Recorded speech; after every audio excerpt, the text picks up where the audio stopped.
Hey everybody, it's Mike from the Mike Wagner Show, powered by SoundCloud.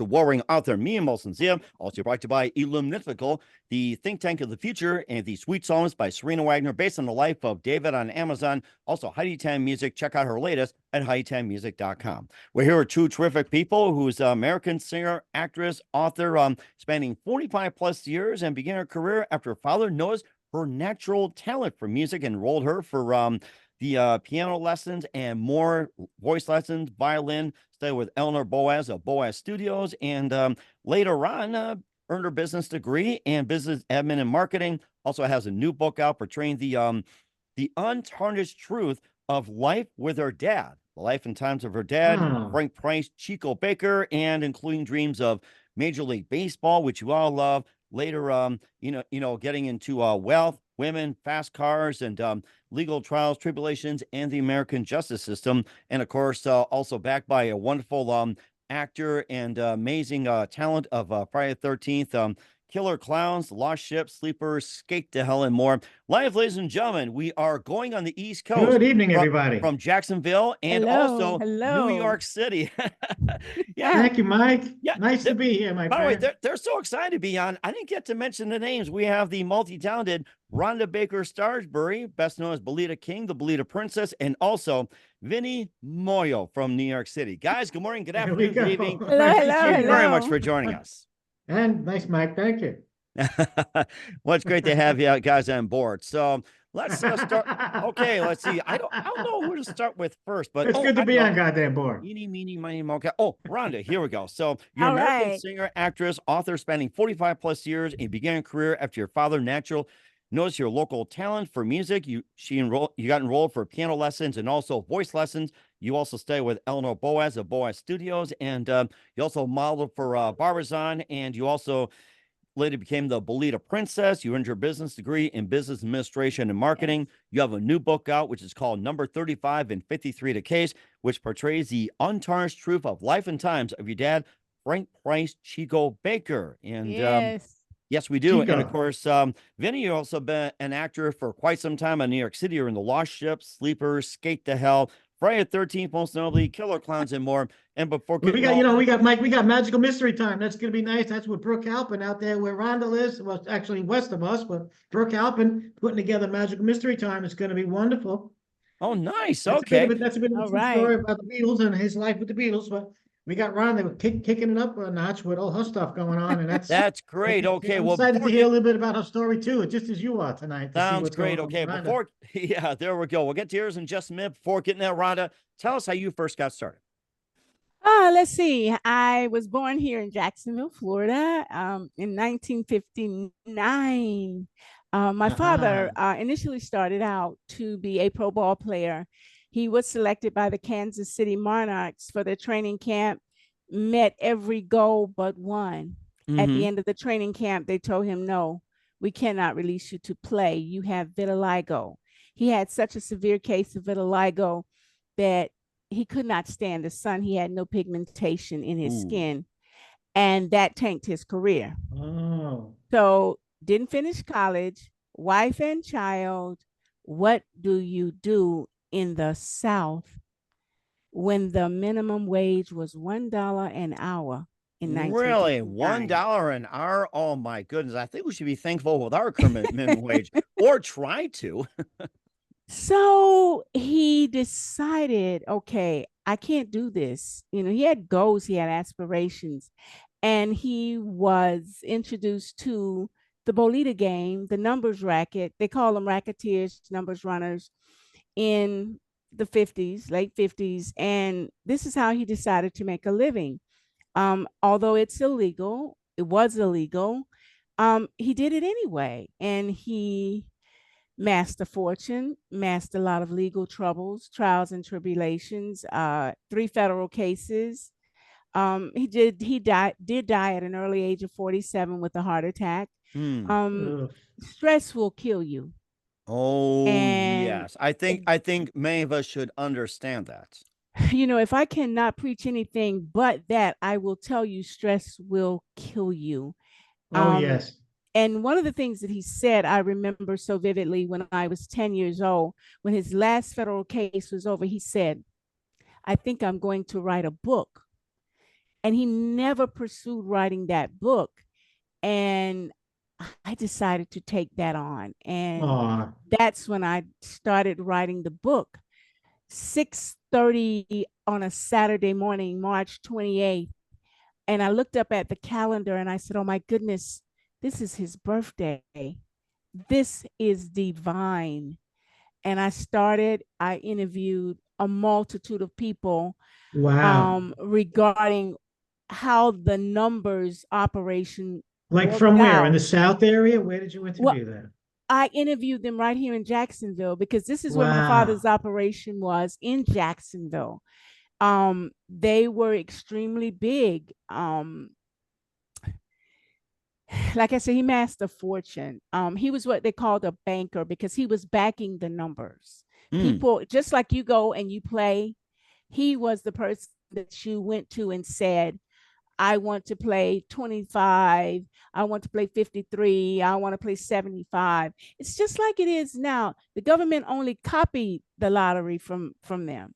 Mm. That's a copycat game. Right. So basically, the government just simply got it from your dad, that organization, along Bolita 3553. They copied it from that organization. Is that right? They copied it because there are multiple, like there are Wow. multiple games in the lottery. There were multiple games in the numbers game. You would have the night house, you would have the Cuba, you would have the total, okay? And you would have games that would hail out of Cuba. Bolita hails out of Cuba. In Spanish, bolita means little ball.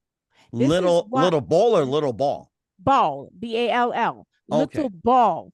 This is where you reach into a bag and you pull out a number, and what the number is what is called the number. So if you pull out 35, that is the number. So now you've got people that have bet $5, $20, and it paid $65 to the dollar. Wow. So think about, even if you just played $1 back in 59, that was $65. That was your rent. Oh my gosh. So basically, you just like you worked a dollar an hour day, you put in a dollar. It's basically just putting your hour's wage. Right. Wow. So you would have people that would play $50 on a number. So you multiply that. So what was your father's day like? I mean, did he leave at 5 a.m. and get back at No, midnight, or did he no, come and Daddy. go when how No, did, what do you think, Mike? Do you the think day. he'd be able to have that flexibility to be able to make his That's own I, schedule? I don't know. That's hard to say. I never lived the lottery life, to be honest with you. I got lucky in some Yeah. other ways, but I was going to throw another Yeah. question at you too. What's the significance between with 35 and 53 in the book? What's the Well, significance of it? the thing is, that was my father's pet number. But after I finished writing the book, my cousin Stell, who was like my mother, she said they were both born in 1935, but they were delivered by midwives. So in my book, I said my father's birth date is March 28th, 1936, when that was not true. It was actually 1935. Hmm. So he used those as his numbers. 35, and you always flip the number when you're gambling to 53. So if 35 came out, everybody knew that was Frank's pet number. And my father would play 50, 60, $500 on a number a Wow. week. You know, I tell people, I remember one day I was laying in the floor and I'm just listening. I was so nosy. And I heard him say, I just caught for $50,000. Wow. And he was telling it to my grandmother, and his problem was, I can't bank this money. So he had to divvy the money up, put it in a safe, put it with my aunt, put it with my grandmother, so it would be safe. Okay. Were the bank regulations in effect at that time too with the FDIC? It's covered for $100,000. Was it covered by the FDIC at the time, or was it considered illegal or No, unsafe? it was illegal. What is called is wagering of taxes.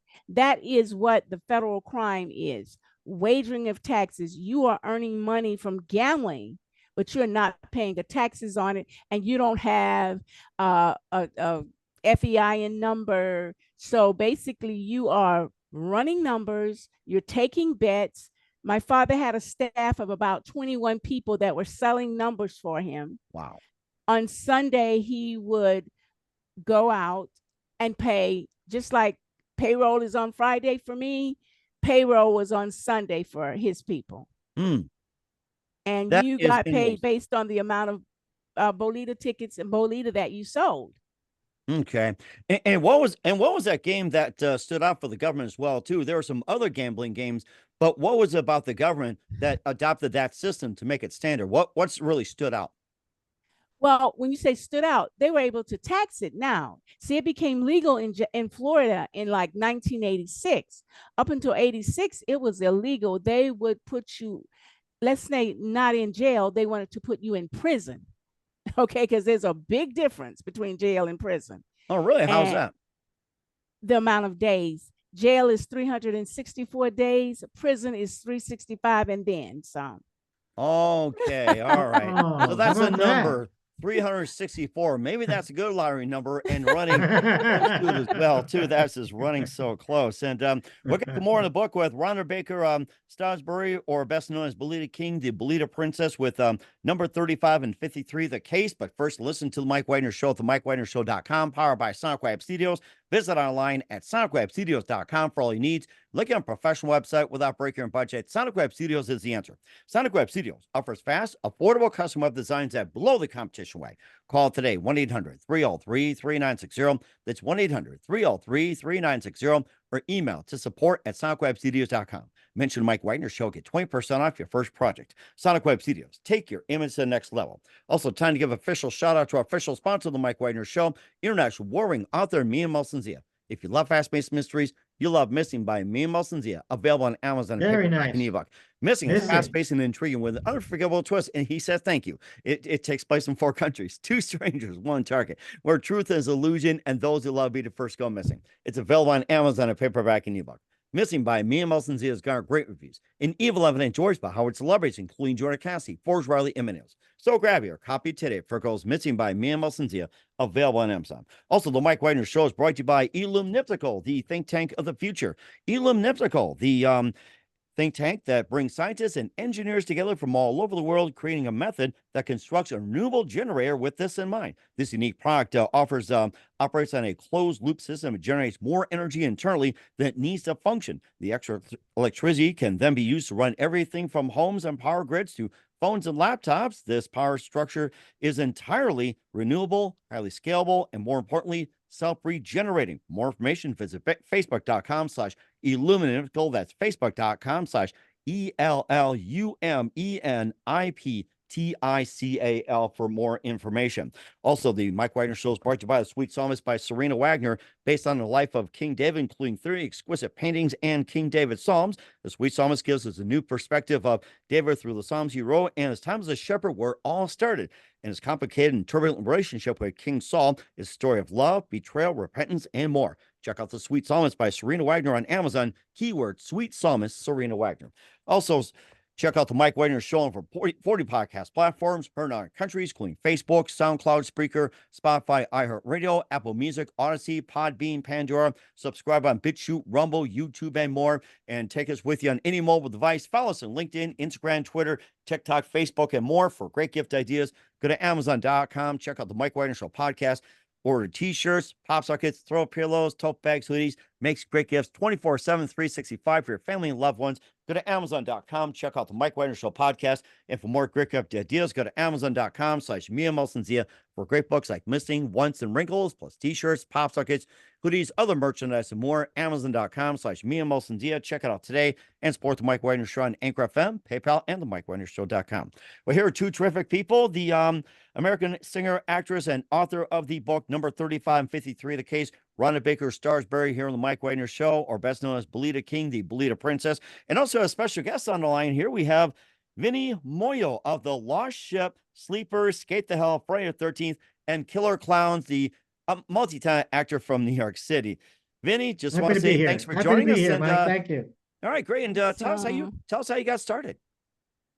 Who, me? Yes, you. Oh, yes, me? Okay. Yeah, you're on the spotlight this time. Let's give Rhonda a break here. Let's hear about you now. All right, they got me, Rhonda. Mike, I don't really know how I got started. I just continued. I just continued. I never really got started. I just continued. You Continue. know, That's a I good didn't word. have to get Okay. started. Uh-huh. Yeah, I mean, it started at local theaters in my you know, in the neighborhood I lived in. You know, Mm-hmm. and that's where my heart told me to go, and that's where I went, and spent a little bit of time doing that, and then moved on to and Rhonda knows the American Academy, the Academy on Madison Avenue, you know. So I moved on to the premier school on Madison Avenue City and spent some time there and took their curriculums and worked with some people there. It was great. It's a great set of some learning skills and little behind the scenes things. And you know, something stands out to me I can mention. You know, they taught us to like bring in like 2 or 3 outfits one day Wow. you know, to class. And Mm-hmm. normally you go to 1 or 2, maybe 3 different spots to learn a little bit something different every day. You know, you weren't in one class for 3 hours. It was in and out, but a few different things. They kept it lively. But one of the instructors said, "We'll bring in a couple of outfits." We didn't know why, but the challenge was you had to really change your clothes very, very fast. I You see. know, change your clothes quickly. You know, get out of that outfit, get in this one. And they just went, it was like a soup to nuts kind of place. You know, they really know how, how, how to much tell time? you, they really know how to instruct. Now, how much time were you allowed to change quickly? 1 second, 5 seconds, 10 seconds? What was the time you had? I took all day. Plus, I came back with the same clothes on. And I said, I didn't feel like changing. Oh, there you go. I said, Oh yeah, my, I really didn't feel like changing. Like, so I didn't. All right. How about that? there you go. That's a It good took thing. about maybe a couple of minutes to change. That's all. You know, I had the hat on backwards. You know, they're like, your hat's on backwards. I'm like, so sorry. Whoop, turn it around. How's It creates that? it creates a different character in you, which is a good thing. That's So, right. So it was, I tell you, a soup to nuts. So then after that, I just ran into an Italian agent around the corner from the Paramount Club, the Paramount office in the building there near Broadway in Midtown somewhere. I guess West Side, maybe 70th or something. And I just hammered him until he said, okay. You know what that means, right, Rhonda? I just hammered the guy, Yes, stopped in on him all the time, calling him, bugging him, you know? And absolutely. finally he says, well, I tell you what, he writes down a little name on a piece of paper and he goes, get out of here, go see this person. And from there, away oh it went, you know? my Um, gosh, yeah, away that it went from there, Mike. oh my gosh, that's And I something. find myself sitting on a bench in Laguna Beach, 11 months later on a bench in a traveling play in Laguna Beach, not too far from Betty Davis's house. But so I'm on the bench and I'm in this traveling play. And Ron, if you could picture this, the cast that just moves along and the audience, you know, they just follow you around as the cast moves. You get followed around by the people watching the play, right? And so I happened to sit down on a bench next to a woman.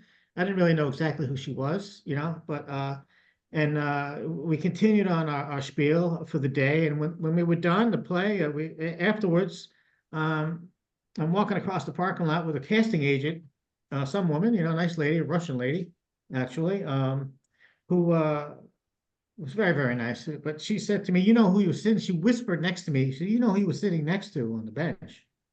And of course, I was like, "No, no." And it was Buddy Epson, one of Buddy's ex-wives Oh wow. on the Wow. bench. So in other words, right. And who was she? Yeah, who was she living with? It was exciting, Mike. She was living at the time, residing in L.A., Hollywood, Beverly Hills area, with one of the Golden Girls writers, James Tompkins, the Oh SAG writer for the wow. Golden Okay. Girls. So they were together working, doing projects, and you know, they were just hanging out and doing their thing. And I lived with them for a while. And we did some projects out there. I got into the studio with Kim Fields, you know, and she was working on a gospel album with her mom, Chip. Nice. And Mm. they asked me if I could sing, and I said, "Well, yeah, you know, I could sing." And so when they found out I could, once I was in the booth in the studio, then we went ahead and spent some time doing some vocals on some children's gospel albums she was working on with her mom. So that was a lot of fun, and we did a few other things. I toured some of the studios out there, met some friends, and things like that. And I did a few things, and then I found myself on the sets of Chuck Norris about 6 or 8, Nice. 7 months later, 6 months later, all around New York City, New Jersey, the East Coast, Manhattan, a couple of Chuck Norris production sets. And I tell you, his productions were really interesting. They were really interesting to work on. It was one of the first big sets I worked on. Was a couple of different productions. Which first we take Manhattan and Sudden Change, and that's what I was told was the name of the films. But I was told they were released in the UK, and I never really followed up on it, so I don't know what Ah, happened to those okay. movies. I really don't know what happened. If they merged into something else, which is possible. But that was a lot of fun, and his people were very interesting.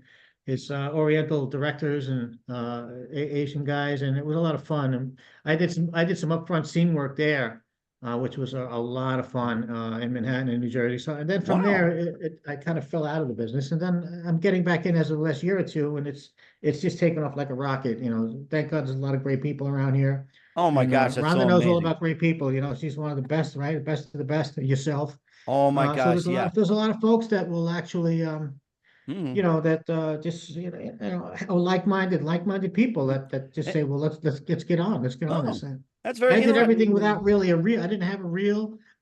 I generally just auditioned. That's really And then interesting. Who are some of your favorite I just actors growing up? auditioned. I passed all the auditions. It was fine. You know Who are some of your favorite actors growing up? what? Your favorite actors growing up? Who are some of your favorites? Oh, really? Well, Burt Reynolds was pretty funny. He was old. It was older than me at the time. But Burt Reynolds was kind of funny. We liked him. And who else? I mean, well, there's Al, right? There's Al, Big Al, Hmm. Al Pacino, right? Yeah. And other than that, I don't know. It sounds like a lot too. And of course, Rhonda, you've been in the business as well too. And who are some of your favorite artists, singers, songwriters, musicians, actors, and everybody Oh, like that growing up? oh my goodness. I Okay, love Rhonda. Dakota Staten, Nancy Wilson, Ella Fitzgerald, Patty Page. I mean, Ella I could go on Fitzgerald. for Wow. days. Billy Eckstein. In fact, Charlie Haas Singleton is a distant relative. He wrote Spanish Eyes. Oh, Um, real? Who is that? Really? Charlie Haas Singleton, yes. Oh my goodness, I could go on Wow, for Spanish days Eyes. Wow. with the music, big band era. That's what I learned to sing from. My father picked out all of my what they called sheet music back then. Hmm. And Sheet so music. so every week when it was time for me to go to voice lessons, he would hand me a piece of sheet music. It would be Earl Garner's Misty or something that Duke Ellington's Satin Dog, Take the A Train. And here I am, 9 years old, trying to belt out these songs, Wow. you Okay. know. So I grew up around music and theory and acting, modeling, diction, enunciation. He wanted me to have the best. If I wanted to be in this business, he Oh, wanted me yes. to be prepared. Oh, Right. Best of yes. the best indeed. You also modeled for Barbizon for a while. For Barbizon, I'm a Barbizon graduate 1976. So he wanted me to have the total package and then Nice. wanted me to And also you do. go You to have the total college. package. Hmm. Yeah. Thank you, darling. Thank you. So I just, I love music. I love writing, you know. Um, so I wrote the book. Then I wrote a script. I sat down and took 6 months and wrote a script. My daughter, Tony Dion, and my cousin, Ahmad Evans, we wrote the script. So now we are working with a producer and we're looking for funding for numbers 35 and 53 is what the Is movie that the is name? going Is to that the name of the movie? Is that gonna be the that's name of the name of the movie. um I tell people a lot, the name of the book is Numbers 35 and 53, right? the case of the brown paper bag. And as I tell people, my father was involved in multiple federal cases. And one of the attorneys, Earl Johnson, who was actually Dr. Martin Luther King's attorney, he said, Ah. so why don't we just call this the case of the brown paper bag, since you all think that a brown paper bag is the hallmark of the numbers game, and every man that you see running from tavern to tavern, walking the streets, is a numbers runner, Hmm. which they were. But um, so that's how that I came up with the name Numbers 35 and 53, the case of the brown paper bag. Okay. That sounds really interesting too. And how'd you two first meet and collaborate? For the book, For a book and everything in general. How'd you and Vinny first meet? we met at the luxury gala back in March. Right.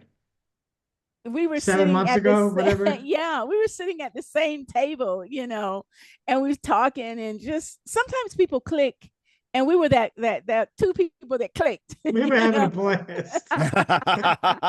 We're having a blast. Like it was like, we who's missed that? you, Mike. You could have been there too. Yeah, it was like, who's Oh, that, you know Rhonda? something? I wish somebody would have sent me some numbers to do that. Here's $35, $53, $350, $130, $3,500, $5,300. I could have been there. Maybe I should play a lottery with those numbers, 35, 53. Hey, let me know. Let me know. Definitely. But growing up, the daughter of a numbers runner, they, calling him a racketeer, a banker.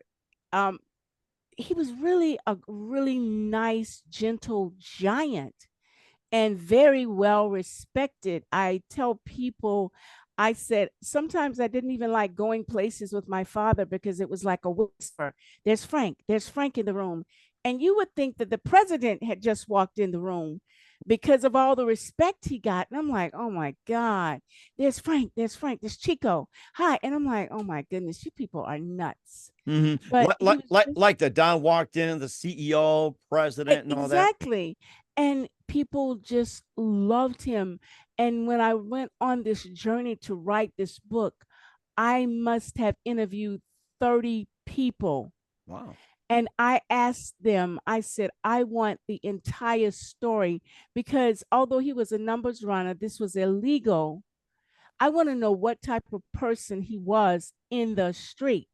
Mm-hmm. And the same person he was at home, he was in the street. They said, Frank is so kind. Frank is so generous, and one guy came over and he was sitting in my office, and I was talking to him, and I said, tell me. And I never met this man before in my life. His name is Major Baker. They call him Hot Shot. And I said, tell me what you know. And I want the truth. And he started to tell me some things. And one thing he told me, he says, Rhonda, I would not be the man I am today if it was not for your dad. There you go. And I looked at him and I said, can you excuse me for just a minute? And I went to the bathroom and I cried, because I said, here is someone that was a major person in my father's life, and I didn't know him. This was someone from what we call the east side of Jacksonville, where my dad grew up. And it was a very tight community. It was self-contained. Growing up in East Jacksonville, they didn't have to go out of the neighborhood to get anything. Shoes, clothes, everything was on that strip on Florida Avenue. Wow. So Bob Hayes and my dad were the best of friends. They went to high school together. He came out of East Jacksonville. Who's Bob Hayes? Bob Hayes, Bob Bullet Hayes. Cowboys, yeah. Oh, Dallas Cowboys. I was going to ask you about that. The wide receiver. Okay, I thought Bob Hayes. Okay. I was thinking Dallas Cowboys. I'm thinking maybe the Washington Bullets or something like that, but I'm glad you clarified it. Bob Bullet Hayes and my dad were as thick as thieves. I mean, they both came out of East Jackson. And General Emmett Page, 4-star general, East Jacksonville, my dad's first cousin. Their mothers were sisters. So a lot of very, very knowledgeable, intelligent people came out of East Jacksonville. My father would have been a pro ball player. He was a catcher. They ranked his catching skills with Roy Campanella. Nice. So he was big name, yeah. Awesome. Just having vitiligo, and I don't know if you know what vitiligo is, where you lose the pigmentation in your skin.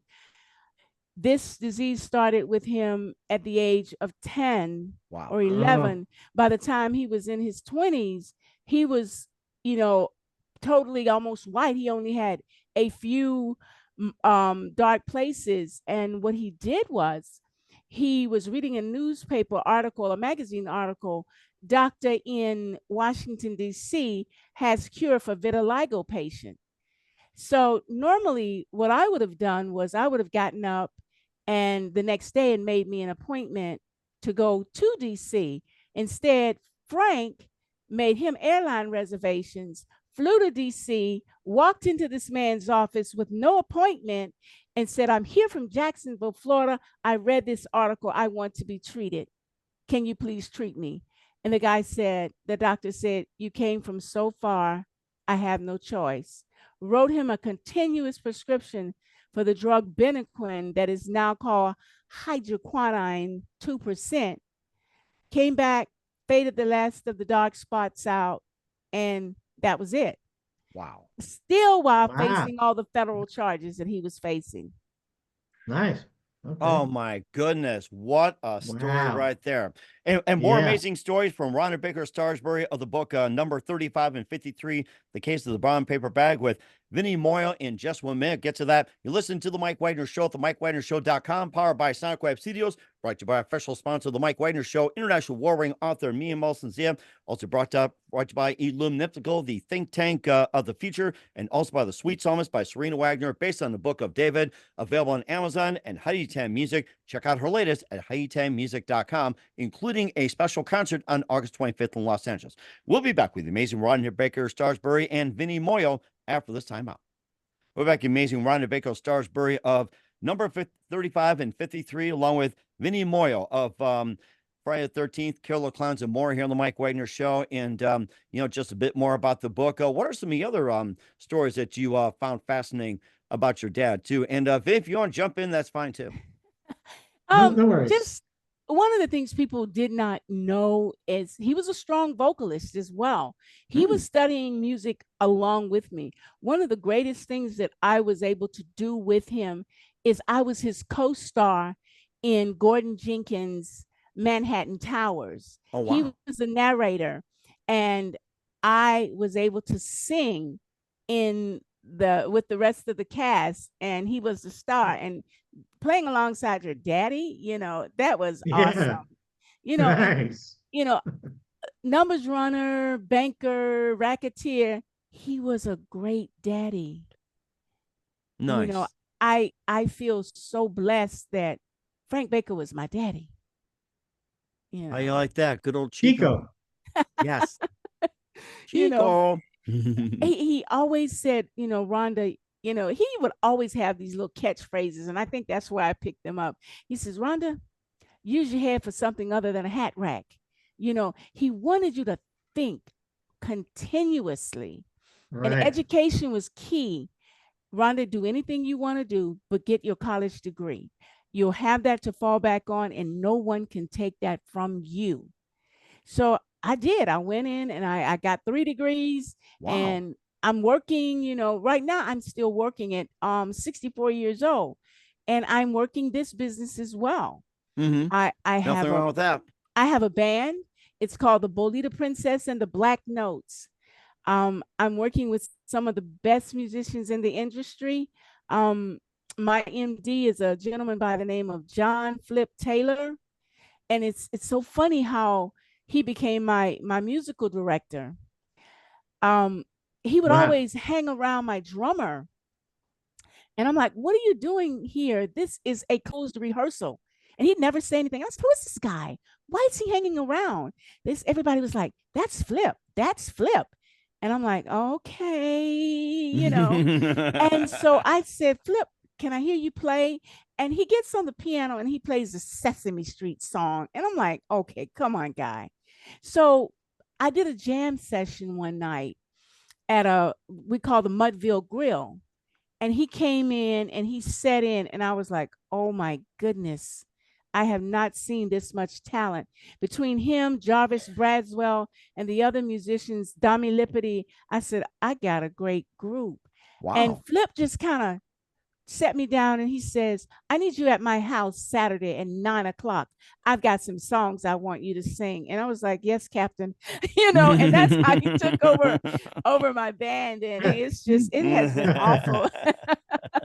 It has been awesome ever since. I mean, somebody comes in.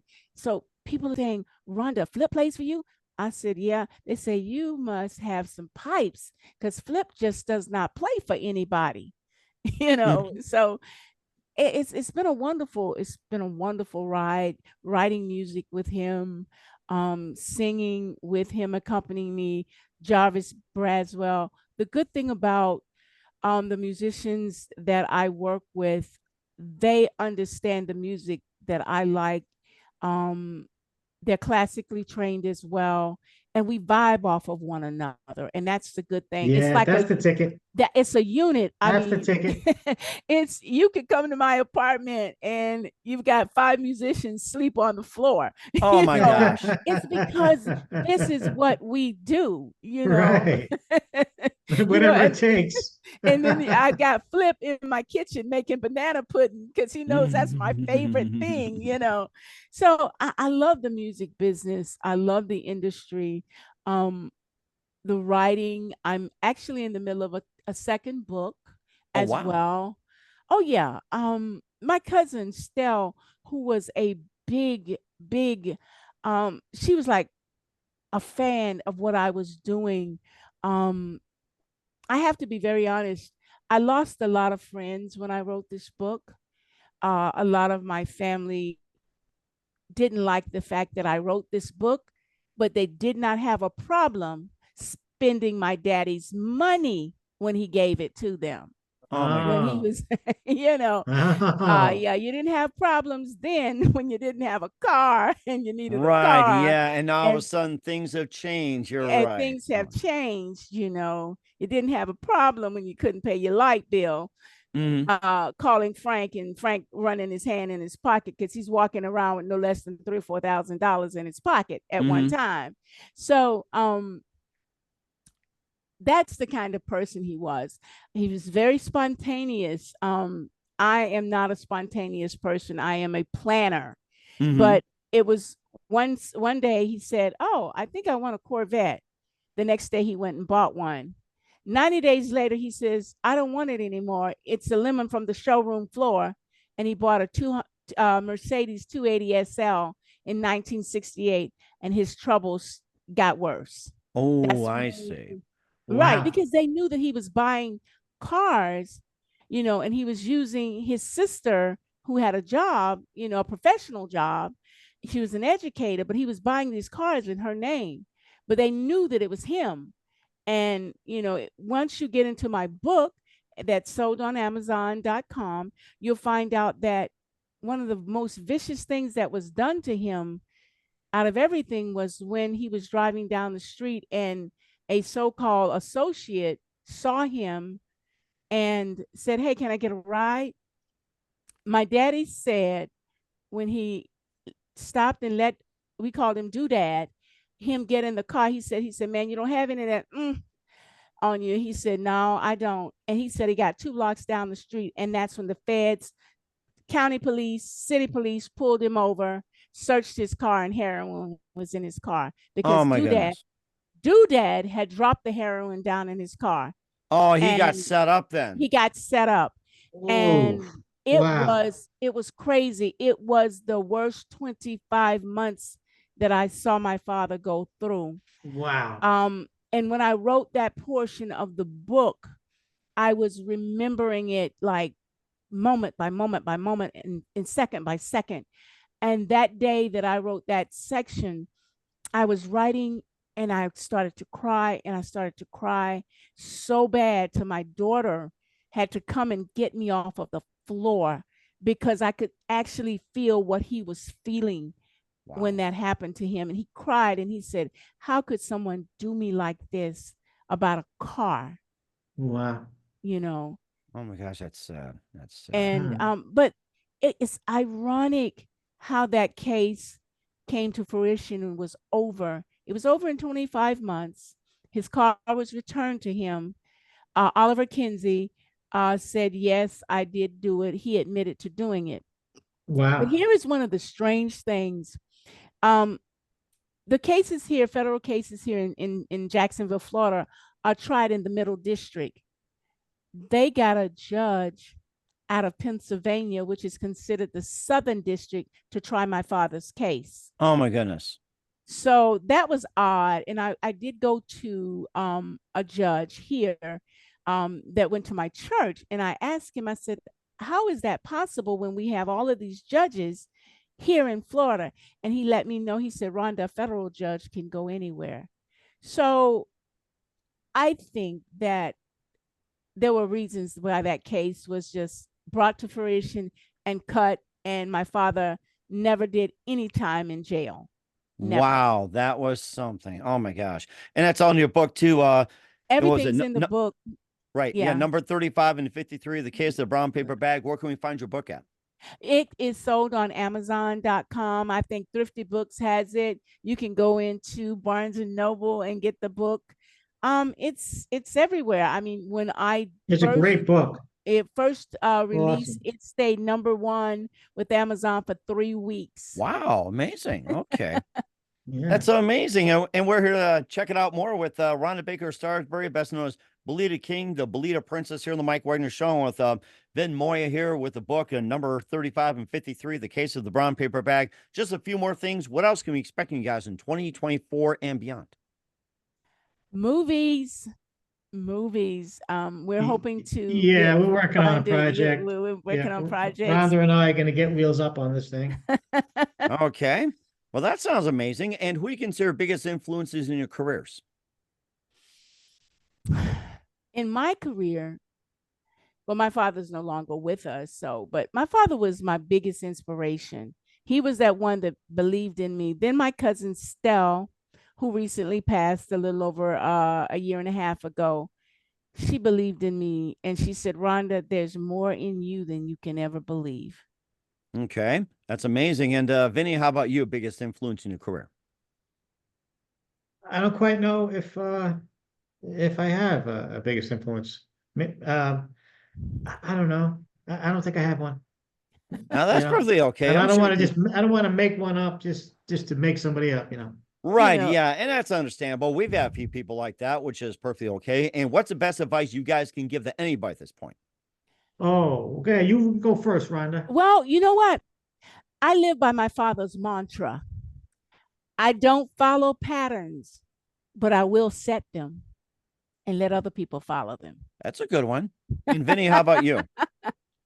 Oh, it's pretty simple. You wake up in the morning and you just take care of business, That's you just take care of business. Thank God. That's all I say. Right, Thank exactly. you. And Thank you. never give up. That's all. Never give up. There you go. I think that's a really good point as well, too. We're here with Rhonda Baker Stansbury, and follow your heart, never give up. There you go. That's right. We're here with the amazing Rhonda Baker Stansbury of number 35 and 53 with special guest 35 and 53 here on the Mike Wagner Show. Guys, a very big thank you for your time. You've been absolutely fantastic. Looking forward to having you soon. Thank you. Yeah, keep us up to date. Great being here, my friend. Great being here, Mike. Right, you too. And by the way, one more thing. What's your website? How do people contact you? Where can people purchase or check out your works? You can catch me on Amazon.com. You can buy my book there. I'm under Rhonda B. Stans at AOL.com. All right. Well, so check that out. And Vinny, what's your website? How do people contact you? You can catch me online at 7-Eleven pouring my coffee, You might catch me in the pickle aisle, at the grocery store, Oh, yeah. Hey, I hope it's sourdough pickles. But hey, sourdough pickles. Dill pickles. You got that right, yeah. I know, right? Listen, IMDb Pro, right? IMDb. Yeah. And I'm on, I have a Facebook page, and it's mostly all about IMDb and Pro and all that, and nothing particular. I don't really need a website. Okay. I don't even have time to entertain one. I'm pretty busy. Mm-hmm. Okay, go ahead. You were saying? Oh, well, that's basically it. IMDb Pro. All right, that sounds all great. those other sites. And, I got a Facebook site we touch base with everybody on. Oh, yeah. And we got such a great group. I tell you, it's like we all took over Facebook. All of us that doing these movies all over town. We're just killing it. We got such a great group of guys and gals that like to have fun and get the work done. It's just fantastic. It certainly does. I just want to say, Rhonda Baker Stansbury and Vinny Muorio, you guys have been absolutely amazing. Looking forward to having you guys again soon. Keep us up to date. Keep in touch. Love having you back. Wish all the best. And guys, you definitely have a great future. Mike, you're the best. You're the best. Thank you so much for having us. Much love.